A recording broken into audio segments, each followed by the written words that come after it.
Et salut à tous, on se retrouve pour une nouvelle vidéo et un nouveau suivi d'élevage, mais cette fois-ci de toutes mes colonies, toutes, en passant par les Messor Barbarus et pour aller jusqu'au Lasius Niger. J'espère que la vidéo vous plaira et c'est parti. Alors pour cette première partie de vidéo, on va commencer par mon espèce la plus ancienne et la plus populeuse. J'ai nommé les Messor Barbarus. Je vous laisse avec les images.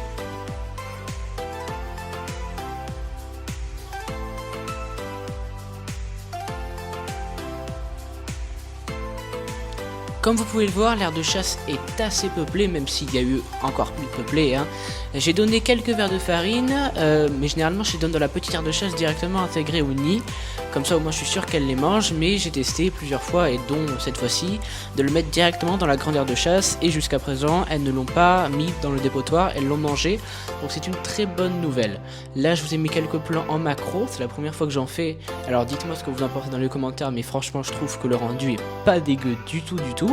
Et vous verrez les autres images par la suite. Alors justement cette colonie Messor Barbarus avait eu un petit problème, c'est à dire qu'il y avait eu une grosse baisse de la population. Et je ne savais pas pourquoi, parce que tout allait bien, le couvain continuait, il n'y avait pas tant de cadavres que ça dans l'aire de chasse. Au niveau des évasions, ils étaient quasi nuls. Bon, il y en avait des fois une ou deux qui allaient sur le dessus de l'aire de chasse, mais j'avais pas mis le couvercle à cette époque là, et là je l'ai mis. Et du coup je ne savais pas pourquoi, donc j'ai boosté l'apport en protéines de la colonie, parce que je pense tout simplement que en fait elles se mangeaient entre elles, de l'auto-cannibalisme, parce que justement elles n'avaient pas assez de protéines. Et depuis que j'ai boosté cet apport en protéines, et le problème s'est réduit vraiment de manière importante.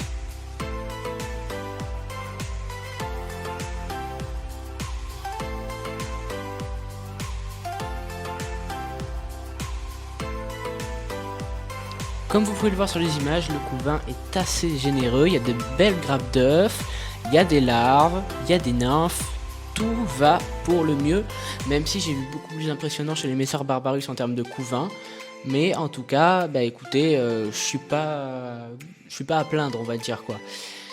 Et alors, si on regarde bien sur les images, bientôt on va pouvoir voir Madame Lagine. Madame Lagine, où est Madame Lagine? Madame Lagine est là, vous la voyez au milieu, à côté du tas de nymphes et de larves et d'œufs. Comme vous pouvez le voir sur les images, il y a deux ouvrières qui portent 2 grappes d'œufs. C'est très joli à voir et la macro rend vachement bien, je trouve. Vous direz toujours ce que vous en pensez dans les commentaires. Et alors, il faut savoir que pour cette espèce, en projet, il y a un déménagement nid, bien évidemment. Normalement, il devrait arriver fin septembre, et si tout se passe bien, vous aurez une vidéo fin septembre, début octobre, pour vous montrer le déménagement de cette colonie dans un nouveau nid et une nouvelle aire de chasse encore plus grande qu'elles ont actuellement. Et j'espère que ça tout ira bien, mais vous aurez une vidéo là-dessus, promis.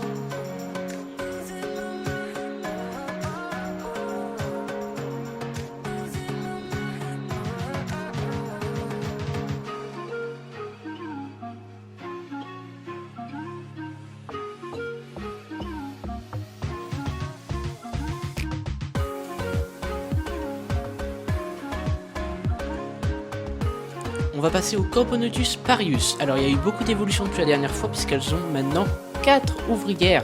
La dernière fois, elles n'en avaient qu'une seule.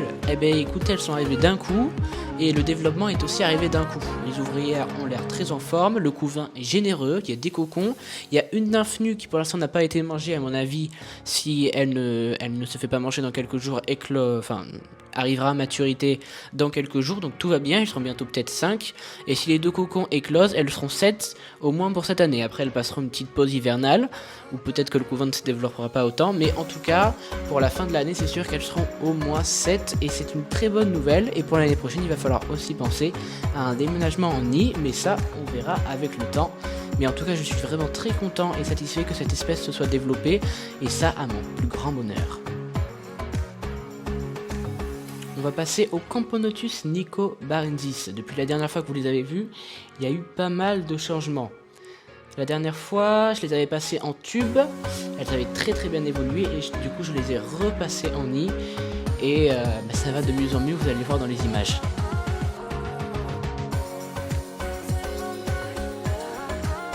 Au niveau de l'aire de chasse, un petit plan macro, elles sont en train d'attaquer 2 verres de farine que j'ai mis. Alors ils sont morts, ils ont été congelés minimum 48 heures au congélateur. Et comme vous pouvez le voir, il y a déjà du monde dans l'aire de chasse et leur coloration est sublime. Alors au niveau de l'alimentation, c'est une fois par semaine des protéines et le reste du temps c'est du liquide sucré dans un coton, et donc elles boivent ça très bien et elles ont l'air de plutôt kiffer, et vous allez voir que ça se développe extrêmement bien.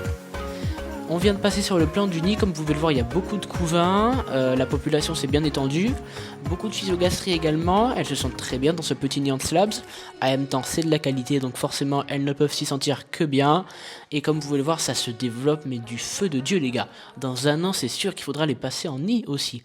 C'est dingue, hein. Ces Nicobarensis se développent à une vitesse, franchement si vous voulez une exotique qui se développe vite et bien, il faut juste se mettre les bonnes conditions et ça part, c'est les Nicobarensis. Comme vous pouvez le voir, on a de beaux plans macro, encore une fois vous me direz ce que vous en pensez dans les commentaires, mais vous pouvez observer la gine en premier plan, très très belle gine, des cocons, des larves et une petite grappe d'œufs. Là on passe à une deuxième salle et à une troisième salle, comme vous pouvez le voir toutes les ouvrières sont en physiogastrie et c'est vraiment un régal pour les yeux. Et si vous en avez, je vous conseille de mettre de la lumière dessus, c'est encore plus joli. Là je n'ai pas pu le faire mais on le fera pour une prochaine vidéo, franchement ça vaut le coup d'œil. Et pour cette espèce, quand les messeurs auront déménagé, je leur accorderai leur aire de chasse. Comme ça, elles auront une aire de chasse beaucoup plus grande et ce sera plus pratique pour moi pour nettoyer. Puisque pour l'instant, c'est une aire de chasse en verre, mais elle est petite et c'est fait maison, donc c'est pas forcément aussi ce qu'il y a de mieux. Mais pour l'instant, ça leur va très bien et il n'y a aucun danger pour les Nico. Et on va terminer par les Lasius Niger qui se développent bien. Je pense qu'elles ont clairement fini leur développement pour cette année, mais elles sont à peu près une quinzaine.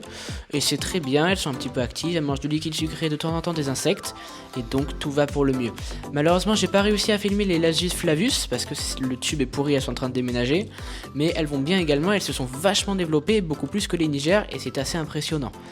Et donc j'espère pouvoir vous les filmer dans une prochaine vidéo. Sur ce, je vous dis bye bye tout le monde. N'hésitez pas à liker la vidéo et à commenter.